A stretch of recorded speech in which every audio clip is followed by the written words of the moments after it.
Hello friends, welcome to my kitchen my recipe. आज मैं आपके लिए जो रेसिपी लेकर आई हूँ वो है बहुत ही रिच और रॉयल रेसिपी। जी हाँ, काजू और पनीर की सब्जी की रेसिपी। ये बहुत ही टेस्टी और बहुत ही इजीली बन जाता है। तो अगर आपको मेरी ये रेसिपी पसंद आती है तो मेरे चैनल को सब्सक्राइब जरूर कीजिए और बेल आइकन पर प्रेस कीजिए ताकि मेरी सारी नोटिफिकेशन आपको मिलती रहेंगी। तो चलिए ज़्यादा देर नहीं करते हैं, चलते हैं वीडियो की तरफ। काजू और पनीर की सब्जी बनाने के लिए हमें ये सारे इंग्रेडिएंट चाहिए।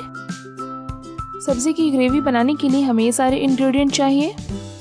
तो यहाँ पास मैंने लिया है 1/4 कप काजू, 2 मीडियम साइज़ के टमाटर जिसे मैंने रफली चॉप्ड कर लिया है, थोड़ी सी धनिया पत्ती, 7 से 8 लहसुन की कलियाँ, 2 इंच अदरक, 3 हरी मिर्च और मैंने एक बड़े प्याज को स्लाइस में कट कर लिया है। यहाँ पास मैंने लिया है 200 ग्राम पनीर जिसे मैंने क्यूब शेप में कट किया है।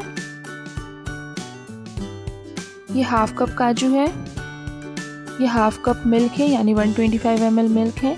यहाँ पास मैंने सारे खड़े मसाले लिए हैं, 2 तेजपत्ता, 2 दालचीनी और 1 बड़ी इलायची, 2 छोटी इलायची। ये 3 टेबलस्पून ऑयल है और 2 टेबलस्पून घी है। यहाँ पास मैंने सारे सूखे मसाले लिए हैं, 1 टीस्पून जीरा पाउडर, 1 टीस्पून गरम मसाला powder, 1 tablespoon Kashmiri red chilli powder, 1/4 teaspoon हल्दी पाउडर, 1 टीस्पून धनिया पाउडर, हाफ टीस्पून नमक और 1 टेबलस्पून कसूरी मेथी। तो फ्रेंड्स, फ्लेम पर कढ़ाई रख दें और इसमें हाफ कप काजू डाल दें। तो इस काजू को हमें 2 मिनट के लिए लो टू मीडियम फ्लेम पर इसे हमें रोस्ट करना है। तो हम इसे कॉन्टिन्यूसली चलाते हुए इसे रोस्ट करेंगे। फ्रेंड्स, आप इसमें थोड़ा सा ऑयल या बटर या घी कुछ भी डाल करके आप इसे रोस्ट कर सकते हैं, बट मैंने यूँ ही रोस्ट कर दिया है इसे। तो ये देखिए फ्रेंड्स, काजू का कलर चेंज हो गया है। इसे हाई फ्लेम पर बिल्कुल नहीं रोस्ट कीजिएगा, नहीं तो ये बर्न हो जाएगा। तो ये देखिए, लो फ्लेम पर मैंने रोस्ट कर लिया है। तो इसे एक प्लेट में निकाल लें। उसके बाद सेम कढ़ाई में 1 टेबलस्पून ऑयल डाल दें और सारे प्याज डाल दें जो मैंने स्लाइस में कट किया था, लहसुन, अदरक और हरी मिर्च भी डाल दें। इसे डाल करके आप इसे अच्छे से मिक्स कर लें इस तरह से। फ्रेंड्स, मैंने ये सब्जी को ये ध्यान में रखकर बनाया है कि इनमें जितने भी इंग्रेडिएंट डाल रही हूँ ये सारे इजीली घर में अवेलेबल हो और इनका टेस्ट भी बहुत यम्मी हो और बहुत रिच हो। बट अगर आपको और भी ज़्यादा रिच बनाना है तो आप इसमें खोआ, क्रीम, बटर वगैरह ये सब भी ऐड कर सकते हैं और इसे और भी टेस्टी बना सकते हैं। इसे हमें तब तक फ्राई करना है जब तक इसका हल्का सा कलर चेंज ना हो जाए।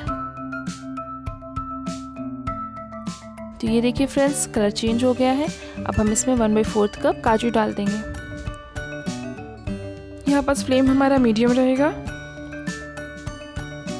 और उसके बाद जब हल्का सा कलर चेंज हो जाए तो उसके बाद हम टमाटर लास्ट में डाल देंगे। तो अब हमें इसे टमाटर को सॉफ्ट करने के लिए 1/4 टीस्पून सॉल्ट डालेंगे और इसे अच्छे से मिक्स करके कवर कर देंगे। तो फ्रेंड्स, इसे 3 से 4 मिनट के लिए कवर कर दें और फिर चेक करें कि हमारा टमाटर सॉफ्ट हुआ है या नहीं। तो फ्रेंड्स, यहाँ पर देखिए हमारा टमाटर सॉफ्ट नहीं हुआ है, तो हम इसे 2 मिनट के लिए और कवर कर देंगे। तो इसे जब तक पकाना है जब तक टमाटर अच्छे से सॉफ्ट ना हो जाए, क्योंकि हमें इसे ग्राइंड करना है। तो ये देखिए फ्रेंड्स, ये सॉफ्ट हो चुका है ऑलमोस्ट। अब हम इसे एक ग्राइंडर जार में निकाल लेंगे और इसे तब ग्राइंड करें जब ये कूल डाउन हो जाए, तब हम इसे ग्राइंड कर लेंगे। फ्रेंड्स, सेम कढ़ाई लें, ये कढ़ाई को क्लीन कर लें। मैंने यहाँ पर सेम कढ़ाई ले लिया है और उसमें 2 टेबलस्पून घी डाल दिया है और उसके बाद और उसमें 2 टेबलस्पून ऑयल भी ऐड कर लें। तो फ्रेंड्स, जैसे ये हल्का सा गर्म होता है हम उसमें सारे खड़े मसाले डाल देंगे। तेजपत्ता, दालचीनी, 1 बड़ी इलायची, छोटी इलायची। बड़ी इलायची, छोटी इलायची को क्रश करके डालें ताकि इसका फ्लेवर ऑयल में अच्छे से आ जाए।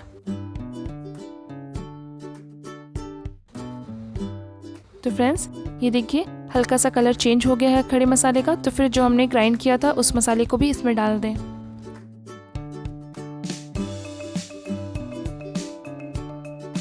तो फ्रेंड्स, ये सारे मसाले हमने डाल दिया है। अब इसे अच्छे से मिक्स कर लें। फ्रेंड्स, अब हमें इसे ज़्यादा नहीं पकाना है क्योंकि हमने इसे पहले भी फ्राई कर चुके हैं, तो बहुत ही जल्दी रेडी हो जाएगा ये सब्ज़ी हमारा। तो इसे अच्छे से मिक्स करके अब हम इसमें सारे सूखे मसाले डाल देंगे। तो बारी बारी से सारे सूखे मसाले डाल दें। हल्दी पाउडर, धनिया पाउडर, ज़ीरा powder, Kashmiri red chilli powder. Friends, इससे कलर सब्ज़ी में बहुत अच्छा आता है तो आप इसे ज़रूर डालें और हाफ टी स्पून नमक। इन सबको डाल करके अच्छे से मिक्स कर लें। फ्रेंड्स, मैंने यहाँ पर तीखा के लिए हरी मिर्च और कलर के लिए Kashmiri red chilli powder use किया है।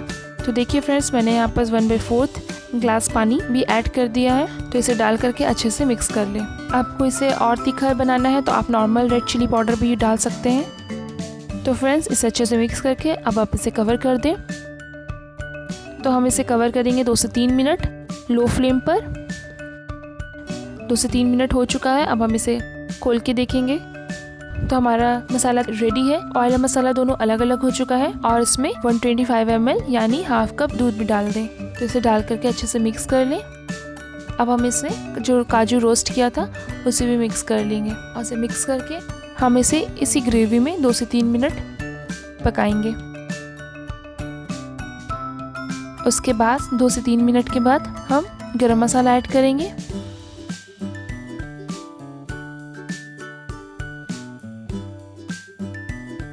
उसके बाद हम पनीर भी ऐड कर देंगे। पनीर ऐड करने के बाद इसे अच्छे से मिक्स कर लें। फ्रेंड्स, यहाँ पर 2 पनीर के क्यूब्स को साइड में कर दीजिएगा ताकि लास्ट में इसे डेकोरेट करने या गार्निश करने में अच्छा लगेगा। तो इन सबको डाल करके हम 2 से 3 मिनट इसे ग्रेवी में यूं ही पकने देंगे ताकि हमारा पनीर और काजू दोनों सॉफ्ट हो जाए।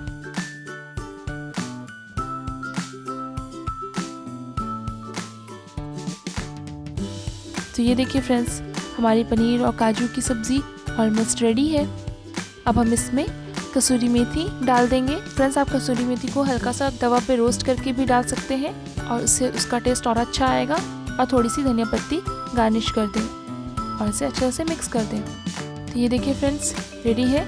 आप इसे गर्मा गर्म सर्विंग बाउल में निकाल लें। अब चलते हैं हम लोग नेक्स्ट प्रोसेस में। इसको डेकोरेट करना है। तो फ्रेंड्स, अब हम यहाँ पर इसे डेकोरेट करेंगे। तो देखिए, हमने यहाँ पर काजू से इस तरह से डेकोरेट किया है और पनीर के क्यूब से मैंने इस तरह से इसे गार्निश किया है ताकि ये दिखने में अच्छा लगे और फ्लेवर भी इसका रिच आए। तो फ्रेंड्स, आप इसे सर्व करिए प्लेन रोटी, पराठा, जीरा राइस या पुलाव के साथ। अपने फैमिली मेम्बर्स के साथ और फ्रेंड्स के साथ सर्व करें और एंजॉय करें। तो फ्रेंड्स, आप अपना ख्याल रखिए, खुश रहिए। हम मिलते हैं नेक्स्ट रेसिपी में। Thank you for watching my video. Please drop a like, comment and don't forget to subscribe.